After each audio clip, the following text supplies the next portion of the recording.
Bonjour à tous et bienvenue sur la chaîne Astro.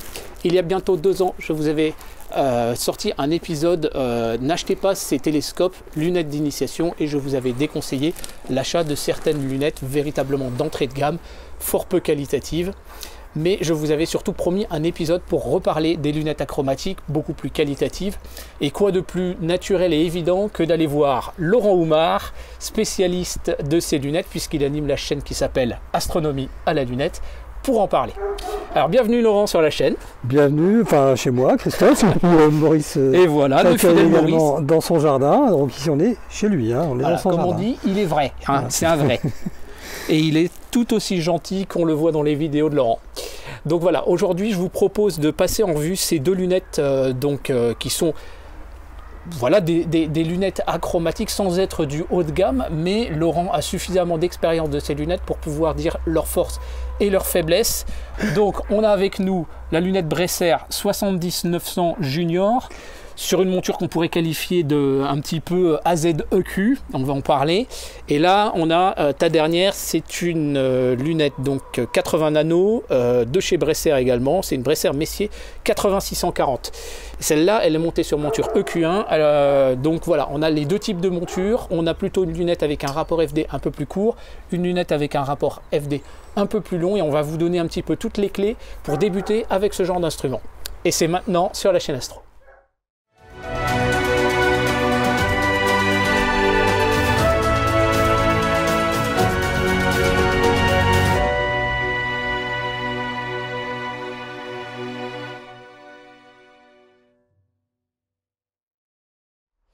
Alors déjà pour commencer, parlons un petit peu de comment marche une lunette achromatique et globalement une lunette astronomique.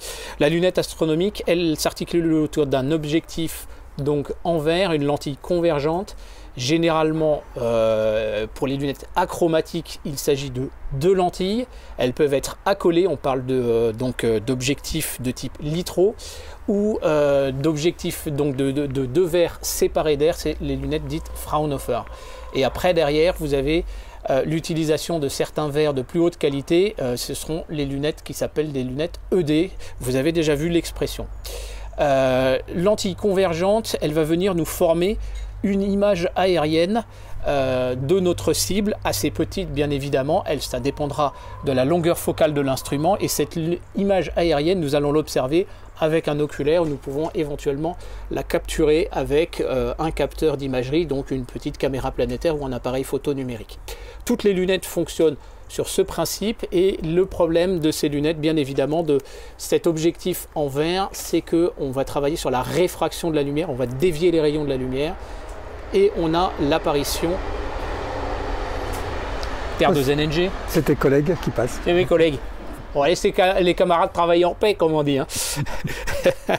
Donc, on parlait donc de réfraction de la lumière, et le problème, c'est que bien évidemment, on a l'apparition éventuellement d'aberrations chromatiques, c'est-à-dire que au lieu d'avoir un point vraiment ponctuel sur une étoile, on a l'apparition d'un petit arc-en-ciel, voilà exactement, c'est ça, de un petit séparation des couleurs. céleste qui se forme une sorte de halo autour du point de l'étoile. Voilà, techniquement ça va apparaître sous la forme d'un halo, après ça dépendra de si l'étoile est centrée ou pas, mais globalement c'est un petit peu ça. Un petit halo bleu, jaune, voilà. Donc ça c'est pour le principe de base. Bien évidemment ça va pas être très confortable de pouvoir se placer en dessous, on va utiliser un renvoi coudé à 90 degrés ou un renvoi à 45 degrés derrière notre instrument. Laurent, ta lunette Bresser Messier 70-900, est-ce que tu peux nous la présenter un petit peu ? Alors oui, c'est une petite lunette d'initiation, on la trouve sous l'appellation junior, hein, ce qui veut bien dire ce que ça veut dire. Ça ne veut pas dire que non plus c'est de la mauvaise qualité. Ça ne veut pas dire que c'est fait pour les enfants, c'est junior, à mon avis ça veut dire que c'est pour de l'initiation, c'est pour débuter.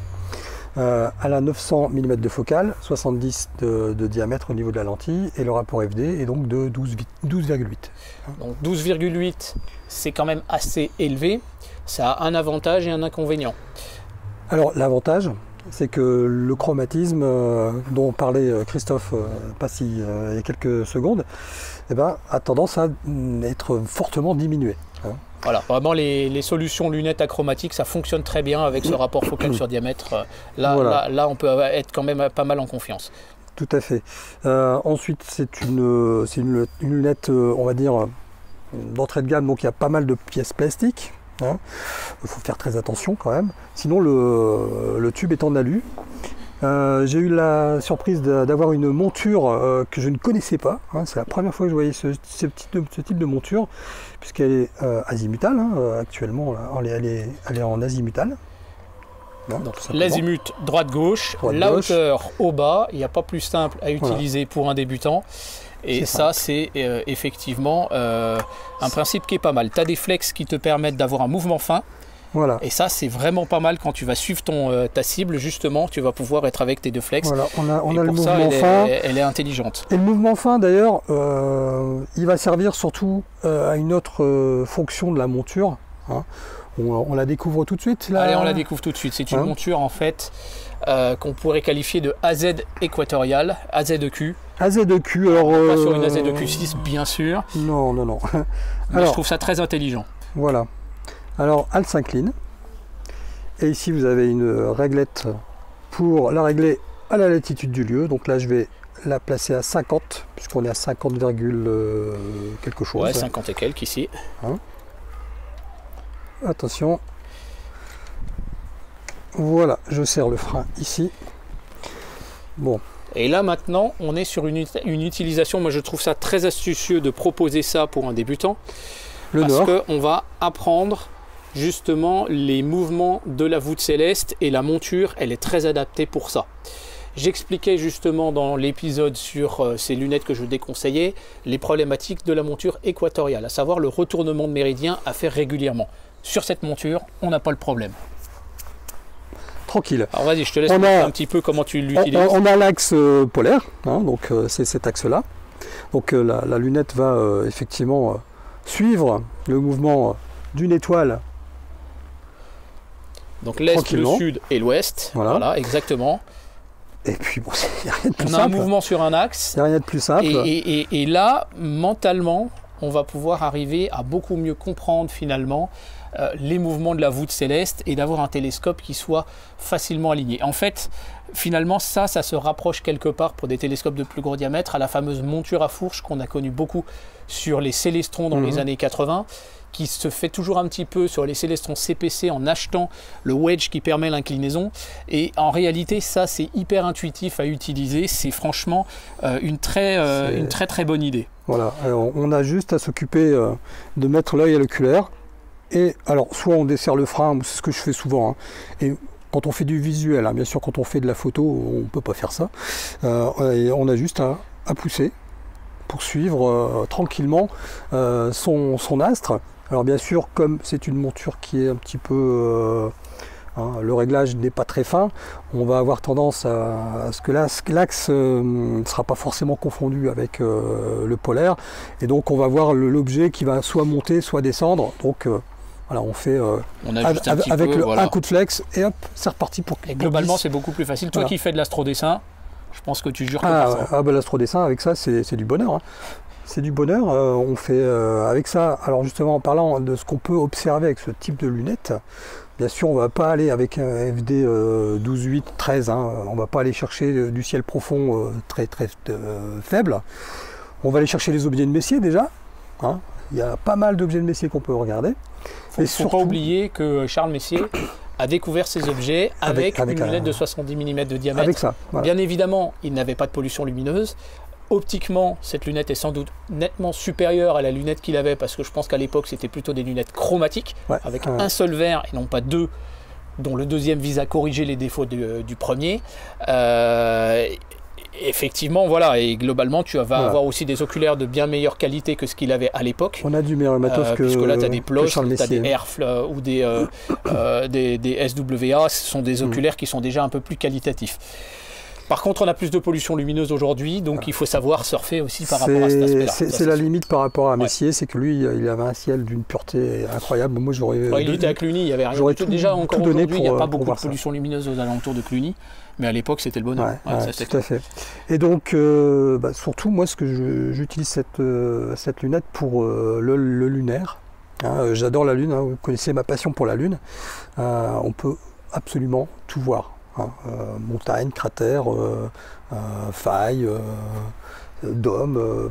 Il y a tellement de choses à faire et à voir. Le lunaire, avec ça, c'est du bonheur. Le solaire aussi. Bien Alors, il faut préciser une chose importante. Qui dit lunettes dit qu'on n'a pas d'obstruction. Le fait de ne pas avoir d'obstruction va avoir un impact énorme sur le contraste de l'image. Ouais. Et c'est pour ça que globalement, il y a certaines personnes qui, pour ce type d'observation, effectivement, ne jurent que par les lunettes, particulièrement si ce sont des lunettes ED, voire APO. Mais effectivement, c'est la grande force des lunettes. Par contre, là-dessus, il y a une chose, et on n'a pas vérifié avant l'épisode, c'est les reflets internes. Et ça, c'était le gros problème de la lunette que j'avais vue l'autre fois. Bon, la Mizar pour ne pas le citer. Et effectivement, quand on regarde, alors, si tu me retires le bouchon, ça va m'aider à quand même faire le test. Voilà, on peut voir qu'on a clairement beaucoup moins de reflets parasites à l'intérieur de l'instrument que ce que l'on a pu voir sur la Mizar. Et ça a un impact énorme sur le contraste de l'image, particulièrement sur la Lune, où on a finalement toute une surface qui est très très lumineuse et tu vas essayer de voir des détails. Quand tu es sur une planète, à la limite, tu vas avoir quand même moins de reflets internes parce qu'il n'y a que la planète qui illumine et il n'y a rien autour. Donc ça reste une lunette qui est quand même déjà un petit peu mieux. Alors on va remettre voilà ton oculaire. Donc là c'est un Celestron Omni 32 mm. 32 mm. Donc il coûte une bouchée de pain sur AliExpress. Qu'est-ce que tu en penses de cet oculaire avec cette lunette? Écoute, c'est mon oculaire. Alors celui-ci, hein, c'est mon oculaire pour le ciel profond. Oui, clairement. Hein, bah oui. Voilà, c'est le 32 mm. Le plus faible grossissement. Voilà.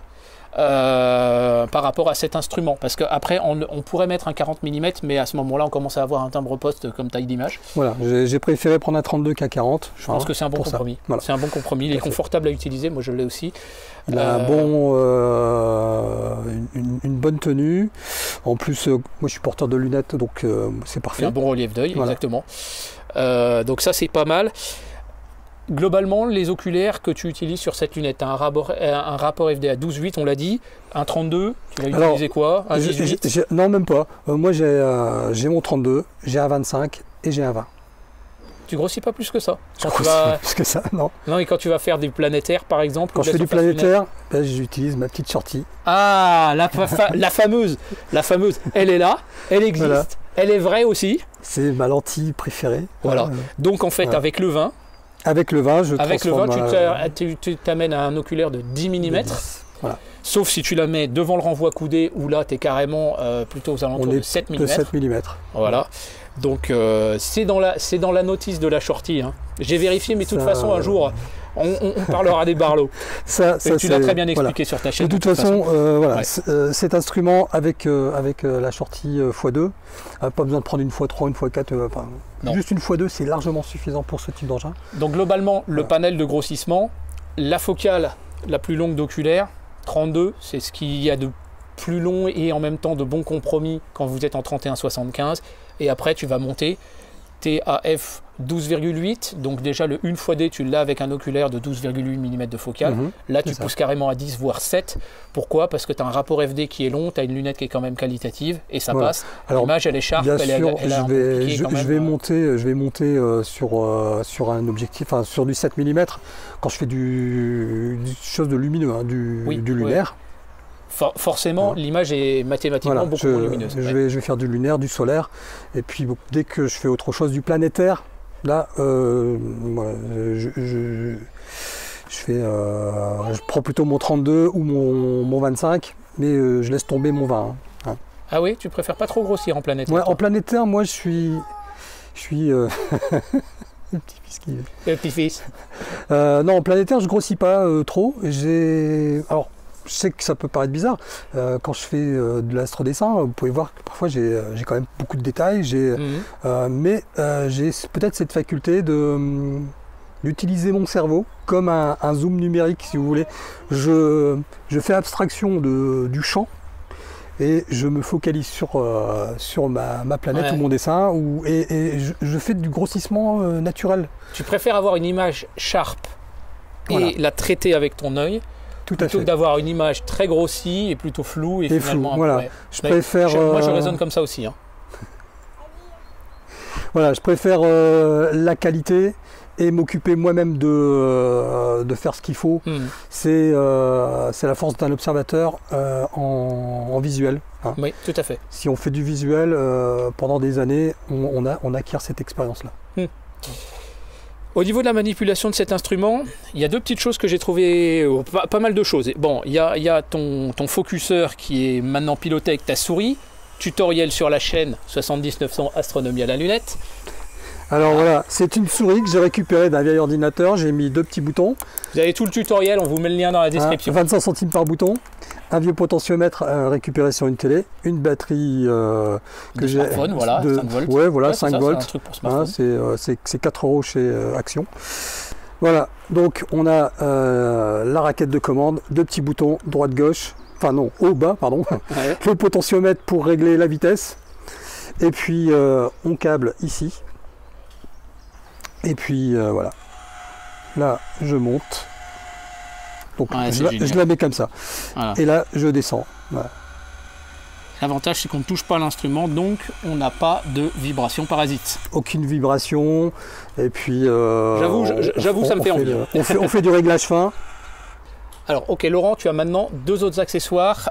J'avais fait remarquer que le chercheur placé à l'arrière de l'instrument, c'était quand même pas très pratique. Le chercheur, il était là. Voilà, il était là. Donc, là et si je veux, voilà.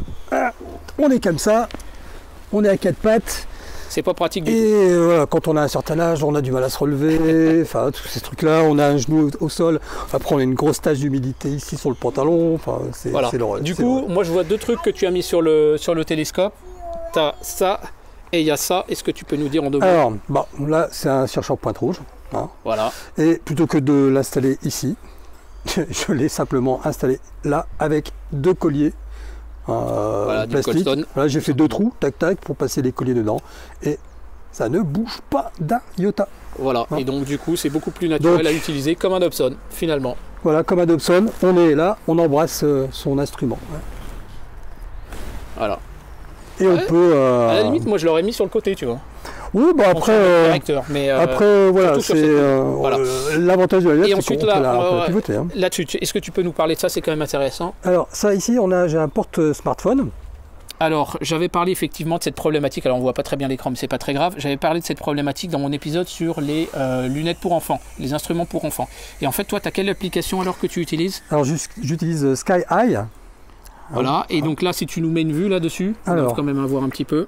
On va essayer de voir quelque chose d'intéressant. On bouge pas. Hop. Donc là-dessus, tu as une application, mais l'application, elle te dit que le télescope est en train de pointer. Elle prend en compte l'angle entre le smartphone et le télescope. Hein, voilà, c'est en fait ce qu'on appelle du push-to en indirect. Parce que normalement, quand on a une application classique, on prend son téléphone et on voit le ciel. Voilà. Donc on est obligé de pointer la caméra vers le ciel. Exactement. Ici, et donc l'application, c'est quel nom? Sky. SK et puis Eye comme œil. D'accord. E-Y-E. Ça marche. Ça permet d'avoir le smartphone à plat, de faire de l'indirect en fait, tout simplement. On a bien compris. Donc ça c'est vraiment génial. Hein. Alors ta deuxième lunette, c'est la Bresser Messier, cette fois la AR80 Nano, donc 8640, elle est à f8, donc on a un rapport focal sur diamètre beaucoup plus court. Voilà, en dessous de 10. Voilà, tu l'as mise sur ta monture EQ1 qui est celle de la bête, c'est-à-dire ton 115-900. 114-900. 114-900, oui. 114-900, c'est un Newton que je vais transformer. Monture motorisée en équatorial, tutoriel aussi sur la chaîne, et toujours aussi un petit focuseur. Alors du coup, tu as 2 instruments qui sont, on va dire, globalement sur la même gamme de prix, qui sont du même constructeur. Du même constructeur. Donc, tu es bien placé pour me dire la différence de qualité finalement au niveau de l'image et le domaine d'utilisation de l'une et de l'autre. Alors, 640 de focale. Donc on comprendra que là, mais on est surtout à f8. On a f8. Donc on a un compromis très sympa pour faire du ciel profond, tout en restant quand même dans une plage aussi d'utilisation pour du planétaire. 6 x 8, 48. La pupille de sortie maximale, il faudra un oculaire de 48 mm de focale. En 31-75, ça ne va pas vraiment exister. En 2 pouces, ça peut exister aux alentours de 50-55, mais Là, on n'est même pas encore au maximum de la luminosité qu'on pourrait avoir d'une image à l'oculaire, mais néanmoins, c'est quand même mieux que f12.8, hein, ça c'est clair. Carrément. Donc avec ça, là les objets de Messier, c'est du régal. Hein, M42, j'ai fait un super dessin il n'y a pas très longtemps. Dessins, voilà. Franchement, sur sa chaîne. Et puis des objets très faibles que je pensais même pas voir, comme M33. Oui, cible difficile, il faut qu'il y ait un bon ciel. J'avais un bon ciel ce soir-là, et c'est bien passé. J'ai fait un petit dessin aussi là-dessus. Donc voilà. Par contre, là où par rapport à celle-ci, on a un petit souci, c'est le chromatisme qui est quand même plus important. Voilà, qui devient présent, qui quand même se fait sentir. Alors avec quel oculaire tu le sens? Alors, du coup, comme j'imagine qu'avec le 32, ça devrait encore passer. Le 32, ça passe, ça passe très bien. Et puis après, je prends le 25 et je vais pas en dessous. D'accord. Donc avec le 20 mm déjà, tu vas avoir du chromatisme dessus. Voilà, tout à fait. Voilà. Donc c'est pour ça que je disais qu'on est un petit peu sur des œufs quand même avec ces lunettes achromatiques. On retrouve toujours le principe d'avoir un petit chercheur. Donc tu as remonté, qui était sans doute plus bas. Ici, là, voilà, à cet endroit-là. Donc là, on est quand même sur quelque chose de beaucoup plus intuitif à utiliser. Là, tu l'as mis sur ta monture équatoriale parce que bon, tu n'as pas le choix, tu n'as que 2 montures. À l'usage, très sincèrement, la lunette sur monture équatoriale, qu'est-ce que tu en diras? Tout dépend ce qu'on veut en faire. Après, moi, je sais que la monture équatoriale, c'est un confort pour l'astrodessin. Voilà. Par contre, si on veut juste s'amuser à regarder ce qui se passe là-haut, sans vraiment faire de l'astrodessin, parce que l'astrodessin, on reste quand même des heures à dessiner. C'est ça. Et donc, manipuler tout ça, reprendre sa cible tout le temps, c'est un petit peu embêtant. Hein, on a du graphite sur les doigts, etc. Et puis, moins on manipule, mieux c'est. Globalement, si un dessin d'M42, il faut combien de temps? Moi, la M42, elle m'a pris 42 minutes. Ah oui, c'est vrai, c'est le thème de l'épisode. Donc 42 minutes pour faire un dessin. Pour faire un dessin. Donc effectivement, là, il va nous falloir du suivi et c'est pour ça que ta motorisation, c'est quand même bien. Et encore, M42, c'est une nébuleuse qui est quand même très visible, très visuelle, enfin très lumineuse. Il y a la galaxie du tourbillon, il m'a fallu presque 1h20. D'accord. Parce qu'il faut sensibiliser l'œil, il faut revenir sur son dessin sans arrêt. Il faut faire des pauses pour la fatigue oculaire, faire autre chose, et revenir sur son dessin, etc. C'est quand même, c'est un peu comme de l'astrophotographie. Hein. On fait du stacking, mais visuel. Voilà. Donc effectivement, la monture équatoriale, c'est à double tranchant. C'est par rapport à ce qu'on veut faire. Tu as fait un petit peu de photo planétaire avec cette monture? J'en ai fait un peu. Alors plutôt sur la 7900. Oui, avec la 7900 parce que celle-ci, je vais me prendre du chromatisme. Oui, voilà. Sans problème. Donc, là, du coup, la motorisation. Après, tu faisais éventuellement quelques petites corrections avec le flex, donc en déclinaison, et tu arrives à suivre en planétaire. J'arrive à suivre en planétaire. Au départ, je faisais défiler. Sur ton capteur, sur le capteur, je faisais défiler la planète de droite à gauche jusqu'à ce qu'elle sorte de l'écran, et cette petite portion de vidéo me suffisait pour faire du stacking et puis retravailler avec PIPP. D'accord. Hein. Et puis là, maintenant que j'ai un petit moteur, hein, donc là, c'est quand même autre chose. Je peux suivre la planète un peu plus longtemps quand même. Voilà, donc en conclusion, c'est des instruments que tu aimes beaucoup utiliser, qui ont une facilité d'utilisation. Chacun a sa force et ses faiblesses, il faut en être conscient. Effectivement, à budget égal, c'est pas toujours évident de dire quel est le meilleur instrument. Moi, personnellement, vous le savez bien, j'ai une petite préférence pour les Dobson Bresser, le 130-650 d'un côté, le 150-750 de l'autre, qui pourra ensuite passer sur une monture équatoriale sur lequel on pourra à terme mettre un appareil photo numérique. Tu as essayé de mettre un appareil photo numérique là-dessus? Non, j'ai pas d'APN. Bon, on va s'occuper de ça. J'ai une bague, hein, mais j'ai pas d'APN. Donc, en tout cas, ce sont des instruments intéressants à utiliser. Une petite remarque, le renvoi coudé, lui, à 45 degrés, donc non, à 90 degrés, va nous redresser l'image sur un axe. L'image, naturellement, en fait, donc sur une lunette, comme ça, elle sera inversée au bas gauche-droite. Par contre, avec ce renvoi coudé, on va recorriger le haut. Donc le droite-gauche sera inversé. Par contre là-dessus, il y a un prisme assez particulier qui va nous corriger dans les deux sens. Donc ça, un prisme à 45 degrés avec une lunette, ça a un aspect assez intéressant, c'est que on n'a pas d'inversion d'image du tout. Donc, avec en plus de ça couplé avec un petit chercheur point rouge, on raisonnera systématiquement selon finalement la carte du ciel, etc. On n'a pas cette gymnastique pour un grand débutant, intellectuelle d'inversion. C'est quand même mieux. Là-dessus, quand tu as une inversion selon un axe et pas l'autre, quand tu te balades dans une carte pour aller choisir, chercher une cible, il y a quand même un petit peu de gymnastique au niveau du cerveau et ça, il faut y penser. C'est ce qu'on appelle un redresseur terrestre, si je me... C'est ça, on peut parler de redresseur terrestre. Tu as mis le coup de la couverture, du tapis de sol et puis la jupe chauffante. Voilà, la jupe chauffante. Rosée, ça c'est pas mal. Voilà, donc... c'est tout bête. 10 € hein, le tapis de sol. Hein. C'est ça. La jupe chauffante, toujours sur mon site chinois préféré, une dizaine d'euros. C'est ça. Et puis là, tu dois avoir l'adaptateur secteur, etc. Il y a tout ce qu'il faut. Mon moteur. Donc voilà, vous avez un petit peu une vue de ces instruments. En tout cas, vous n'hésitez pas à aller visiter la chaîne de Laurent. Il y a le solaire. Il y a quand même pas mal de choses. Ah, le solaire, c'est vrai qu'on peut parler un petit peu du solaire. Même si, bon... c'est pas le jour. C'est pas ce qui va nous... Le solaire, c'est particulier dans le sens où, bien évidemment, c'est hyper dangereux. Puisque la puissance du soleil est complètement dingue, même à travers une lunette comme ça. Donc on utilise un filtre de pleine ouverture. Tu as fait un tutoriel pour montrer comment tu l'avais fait sur ta 70-900. Je vous renvoie et de toute façon, vous avez le lien sur la chaîne de Laurent dans la description. Ça vient ici. Hein. Quand on parle de pleine ouverture, ça vient là. Ça vient pas ici. Hein. Jamais de filtre solaire à l'oculaire. Ça peut exploser. C'est hyper dangereux. Là-dessus, de toute façon, tu avais déjà fait des épisodes sur la chaîne. L'intérêt d'une lunette comme ça en solaire, c'est justement le contraste, puisqu'on n'a pas d'obstruction. Donc, tu obtiens des beaux résultats. Il fait des dessins de taches solaires qui sont assez canons. Et l'intérêt aussi, c'est que le faible diamètre fait que l'instrument est quand même moins sensible à la turbulence.